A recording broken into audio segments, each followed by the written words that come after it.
আব্দুল আওয়াল, সাবিত, তোমরা কোনে? দাদুরা তোমরা একটু উপরে আসো তো। আরে দাদু আমাদের জন্য র্যাকেট কিনেছে। এই নাও, এইটা তোমার আর এইটা তোমার। দেখ আমার র্যাকেট কত সুন্দর। হ্যাঁ তুমি বললেই হলো, আমারটা বেশি সুন্দর। আমারটা বেশি সুন্দর। এই দাও, তোমরা দুইজন যদি ঝগড়া বন্ধ করো, একসাথে খেলাধুলা করো, তাহলে এই র্যাকেট ফেরত দেবো। এই র্যাকেটের জন্য এখন ওর সাথে খেলা করা লাগবে। আচ্ছা ঠিক আছে চল। যাও। দাদুর কারণে আজকে তোর সাথে খেলা করা লাগছে। তুই লুকিয়ে পড়, আমি আসছি। আচ্ছা ঠিক আছে। 1 2 3 4। এই যা রে ওই এই, চুপ কর, চুপ কর। এই চুপ, একদম কথা বলবি না। তোদের সাথে আজকে কি হতে চলেছে তোদের কোনো ধারণাও নেই। থাক এখানে। হ্যাঁ বস, কাজ হয়ে গিয়েছে।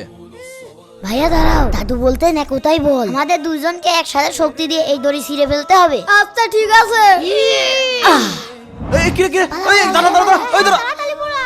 হ্যাঁ চাচা, কি হয়েছে? বাবা, এই দুই এতিম ছেলে নিয়ে খুব বিপদে আছে। একটাও আমার কথা শোনে না, খালি মারামারি করে। বড় হয়ে ওরা যে কি করবে আল্লাহ পাকই ভালো জানে। চাচা আপনি টেনশন করেন না, আমি এক ব্যবস্থা করছি। আচ্ছা ঠিক আছে। আজ থেকে আর কখনো তোমার সাথে আমি ঝগড়া করব না। হ্যাঁ আমরা দুই ভাই একসাথে খেলাধুলা করবো।